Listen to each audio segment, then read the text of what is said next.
네, 반갑습니다. 역사를 보다 다시 찍고 있는데, 잘 보는지 모르겠습니다. 우리 시험이 다 끝나고 그랬고, 이제 정말 우리 3학년도 얼마 안 남았기 때문에, 음, 사실 수업 진도도 나가기 되게 어려운 시기이기도 하고, 좀 어렵지만, 그래도, 어, 고등학교 가기 전에, 이 근현대사 부분을 좀 떼놓고 가면 좀 좋을 것 같아요. 그래서, 혹시나 관심 있으면 뭐 받으면 좋을 것 같습니다.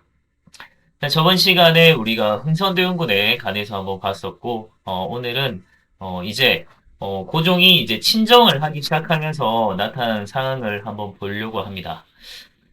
음, 1863년에 이제 고종이 즉위하면서 이제 흥선대원군이 10년간 이제 대신 음, 집권을 하는 흥선대원군의 집권기가 있었고, 그리고 고종이 22살 되던 해에 이제 드디어 친히 정치를 시작하게 됩니다. 그러면서 아빠와는 조금 다른 완전히 뭐 다 개방을 하는 그런 형태는 아니지만 그래도 약간 이제 문호를 개방하려고 하는 그런 움직임이 보이게 되면서 우리가 물론 이제 처음 시작은 굉장히 좀 강제적으로 우리가 개항을 당하게 됩니다. 그 사건을 한번 보려고 해요. 그래서 오늘의 주제는 강화도 조약 그리고 이제 문호 개방이라고 하는 주제로 한번 보도록 하겠습니다. 강화도 조약을 뭐 자세히는 엄청나게 자세히는 깊이는 들어가지 않을게요. 그래서 강화도 조약을 맺은 근본 원인은 이제 운용 사건이라고 이제 일본이 보통은 우리가 서양 세력이 이제 침략적 접근해 온다 할 때도 상인배였잖아요, 상인배. 근데 일본 애들은 아예 군함을 끌고 왔어요. 그래서 요 이제 운용을 끌고 와서 우리가 막 싸우면서 우리가 이제 들어오지 말라고 막 경고 사격한 걸 이제 일본 애들이 맞서서 막 쏘게 되면서 저희들이 피해 입었다. 이렇게 하면서 요걸 가지고 이제 통상 요구를 하게 되고 그래서 이제 우리가 억지로 맺었던 조약이 강화도 조약입니다. 딱 외우기 좋아요. 1876. 그래서 강화도 조약 정도는 연도를 기억해두면 좀 좋아요. 외우기도 되게 쉽고. 그래서 1876년에 체결을 하면서 아주 우리가 첫 시작을 아주 더럽게 단추를 아주 더럽게 끼웠습니다. 그래서 이때 이제 주요 내용을 한번 보면 삼포 개항이라고 부산, 원산, 인천 세 개의 항구를 드디어 개항을 하게 됐고요.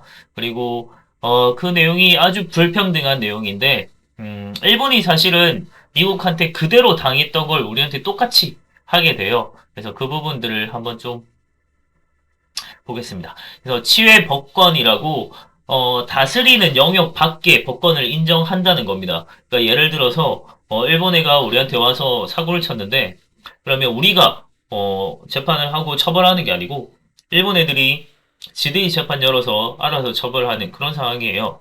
그래서 일본 애들이 잘못했는데도 아예 처벌받지 않고 그냥 무죄로 풀려나는 경우가 꽤 많았죠. 그리고 해안 측량권이라고 우리의 해안을 측량을 자기들이 할 수 있다는 걸 허용해 줍니다. 그래서 요거는 사실 일본이 임진왜란 때 우리의 이제 되게 해안이나 이런 부분이 좀 복잡한 부분이 많잖아요. 서남해 해안 이런 데는 굉장히 좀 복잡한 해안 구조가 많기 때문에 그런 거에 대한 좀 조사가 필요했겠죠? 그래서 침략에 용이하기 위한 일종의 우리의 영토 이제 침범 행위다라고 볼 수 있는 게 해안 측량권을 허용했다라는 점입니다. 그래서 굉장히 불평등한 조약이다라는 걸 볼 수 있고 그 뒤에 뭐 또 후속 조약 이런 걸 맺으면서 뭐 무관세라든지 그리고 뭐 무항세라든지 그리고 또 강화도 조약의 주요 내용 중에 나중에 한번 보겠지만 방공령이랑 좀 관련된 무제한으로 우리의 이제 곡식을 무제한으로 가져갈 수 있다. 뭐 이런 걸 또 맺게 돼요. 그러면서 참 우리가 힘든 상황을 맞이하게 된 게 요 강화도 조약입니다. 자, 그러면서 어쨌든 우리가 문호 개방을 하게 됐고 그러는 와중에 이제 그 외에도 우리가 다른 점차점차 이제 좀 문호를 개방을 해야겠다라는 생각을 좀 가지게 돼요. 그러면서 이제 미국이랑 우리가 서양 세력과 최초로 조약을 맺게 되는데 요걸 이제 조미수 통상조약이라고 얘기를 하고요. 요거는 이제 청해 알선으로 체결되었다 돼 있는데 일본에 이제 사절단을 한 명 보냈어요. 그 수신사라고 그때 김홍집이라는 사람이 갔었는데 그때 이제 갔다가 어 조선책략이라고 하는 책을 하나 가져옵니다. 그때, 그 내용에 따라서 우리가 이제 미국과 통상조약을 체결하게 돼요. 근데 그 조선책략을 적은 사람이 청해 외교관인 황준셴이라고 하는 사람입니다. 한자로는 황준헌인데, 걔들 발음으로는 황준셴이라고 합니다. 황준셴. 그래서 걔가 이제 적은 책에 보면, 음, 어, 청이랑 이제 친하게 지내고, 그리고 일본이랑 이제 맺어지고, 또 미국과도 이제 이어지고, 뭐 이런 내용들이 있어요. 그래서 친중국, 뭐, 결일본, 그리고, 연미국, 이렇게 돼 있거든요. 미국과 이어져야 된다. 이제 그런 거에 따라서 이제, 러시아를 뭐 견제해야 된다. 뭐 이런 걸 통해서 이제, 맺었던 게 이제 조미소 통상조약인데, 요것도 마찬가지로, 어, 요때는 최국 대우라고 하는 게 아주 주요 내용이에요. 최해국 대우. 최해국 대우라고 어떤 내용이냐면, 음, 그 말 자체는 최고의 특혜를 주는 대우다, 이런 건데, 어떤 거냐면, 만약에 이제 우리가, 일본이랑 이미 조약을 맺고 있었잖아요. 근데 미국 쪽에서 봤을 때 우리한테도 이게 되게 유리한 것 같아 라고 하면 우리한테도 요거 똑같이 들어줘 라고 요구할 수 있는 겁니다. 그게 이제 최혜국 대우예요. 그래서 이 일본과도 아주 불평등한 조약을 맺었고 미국과도 우리가 아주 불평등한 조약을 맺게 되었다. 받으면 되겠습니다. 그 이후에 이제 영국, 독일, 러시아, 그리고 벨기에, 뭐 이런 애들과 등등등 조약을 체결하게 되면서 프랑스도 마찬가지고, 우리가, 이제 서서히 이제 문호를 개방하고, 세계의 무대에, 아주 약자로서 등장을 하게 되는 게 바로 요 시기라고 보면 될 것 같아요. 자, 그러면서 정부에서도 나름대로 개화 정책을 추진하게 되고 또 이제 개화파들이 이제 좀 등장을 하게 되는데 기존에 이제 북한파가 있었잖아요. 청의 문물을 좀 수용해야 된다라는 입장에 그런 사람들의 이제 줄기를 타고 내려와서 뭐 박규수나 오경석이나 이런 사람들 이제 개화 세력으로 등장을 하게 되고요.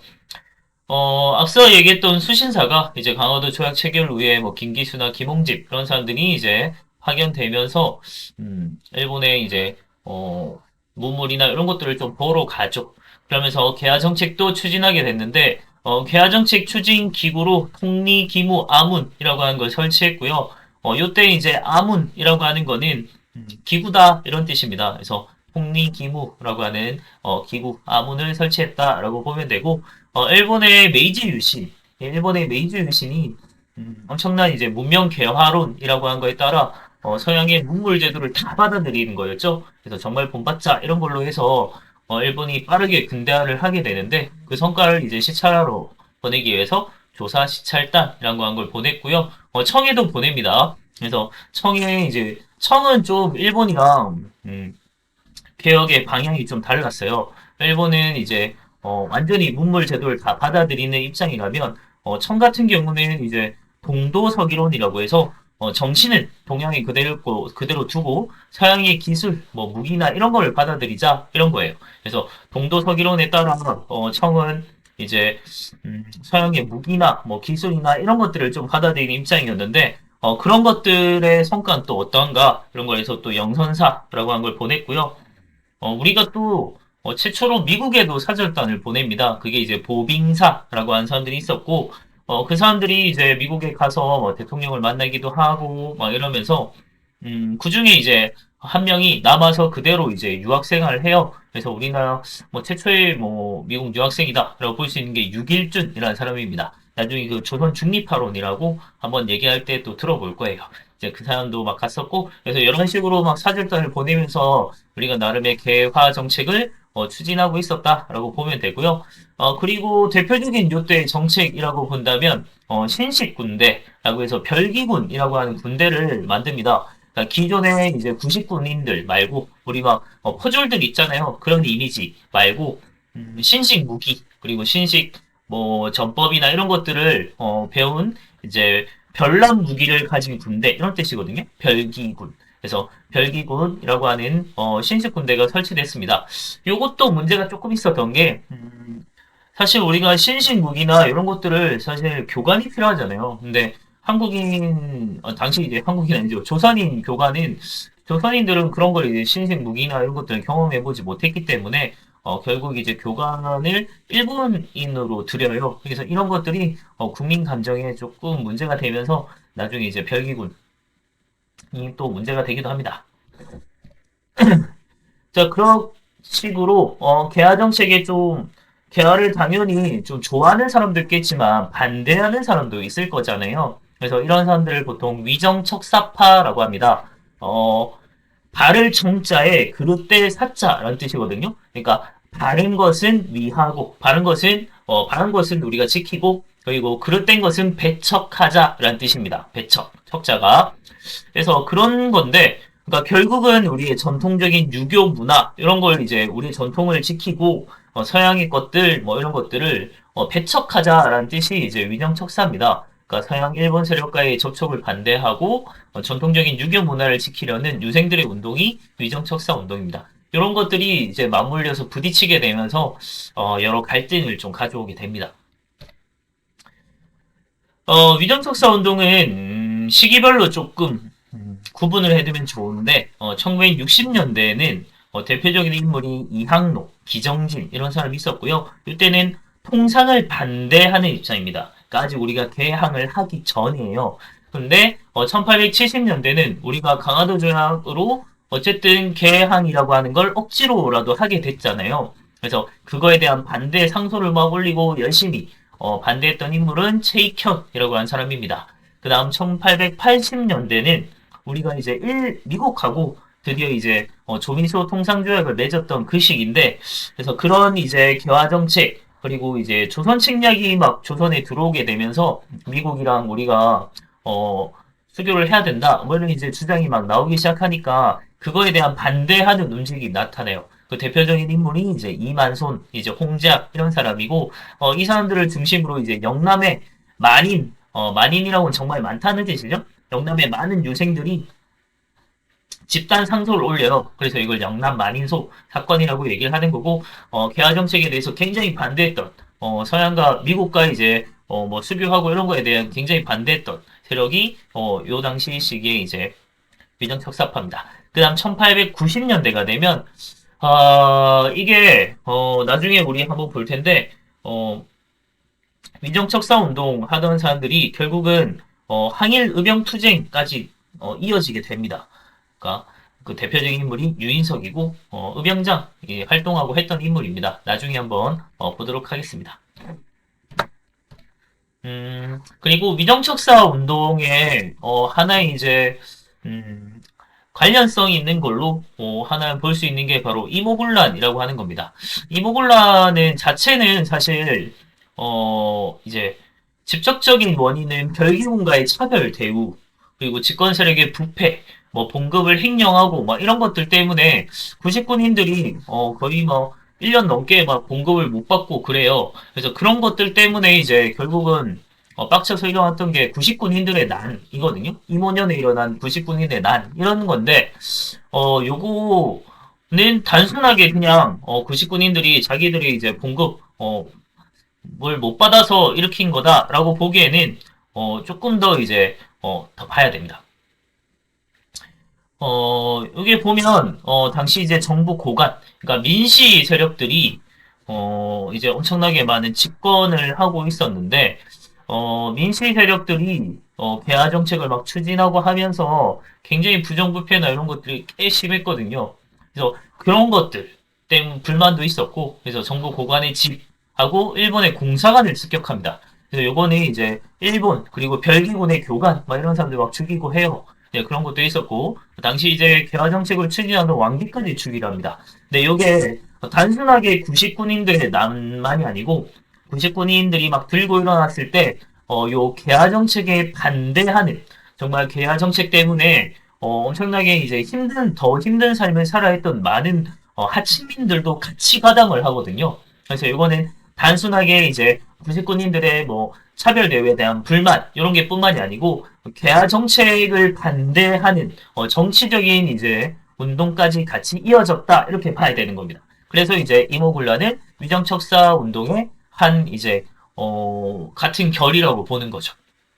그래서 요때 이제 왕비 다 막 도망가고 막 그래요. 그래서 요때 흥선대원군 다시 데려다가 이제 앉혀놓고 막 이랬는데 당시 이제 왕비 민씨죠. 그래서 나중에 명성황후가 되는 왕비랑 이제 고종이 이제 청에 군대를 요청을 했고 결국 청이 군대를 파견하면서 이모군란은 그냥 쉽게 진압이 되고 말았고 당시 이제 이 이모군란의 이제 주모자로 홍선대원군을 이제 타겟으로 잡아서 청으로 납치해가는 상황이 나타납니다. 그래서 요 이후로 우리가 청에 엄청나게 내정 간섭을 당하게 돼요. 그러니까 이 군란을 진압을 해준 거에 대한 뭐 그런 어찌 보면 자기들이 은혜를 베푼 거죠. 거기에다가 왕의 앞발을 이제 인질로 잡고 있으니까 엄청나게 내정 간섭을 심하게 하게 되는 거고 그리고 요때 참 이게 짜증나는 건데 조청 상민 수륙 무역 장정이라고 하는 조약을 맺습니다. 그러니까 무역에 관한 수륙, 그러니까 바다와 물과 땅에 이제 무역에 관한 뭐 조약이다 이런 뜻인데 이게 그 원래는 개항을 하게 됐어도 상업이 이제 통상 거래가 이루어지는 게 개항장 안에서만 이루어져요. 안에서만.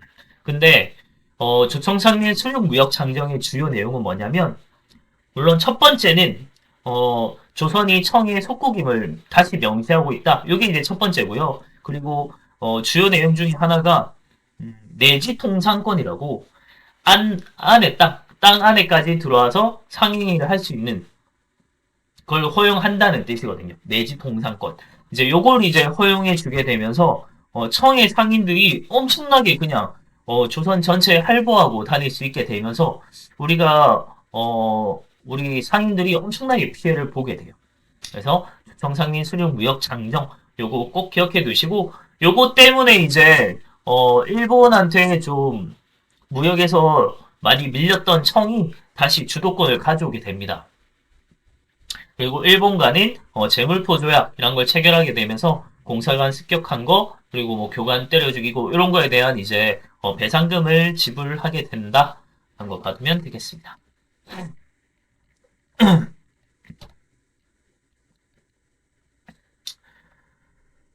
그래서 주청상민 수령 무역 장정을 체결한 이후에 보면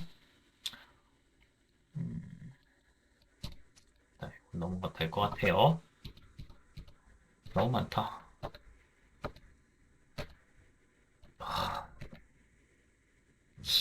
요거까지 갈까요?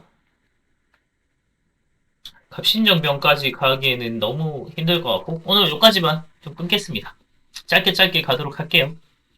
수고했습니다. 다음에 세 번째 갑신정변으로 한번 주제를 잡고 보도록 할게요.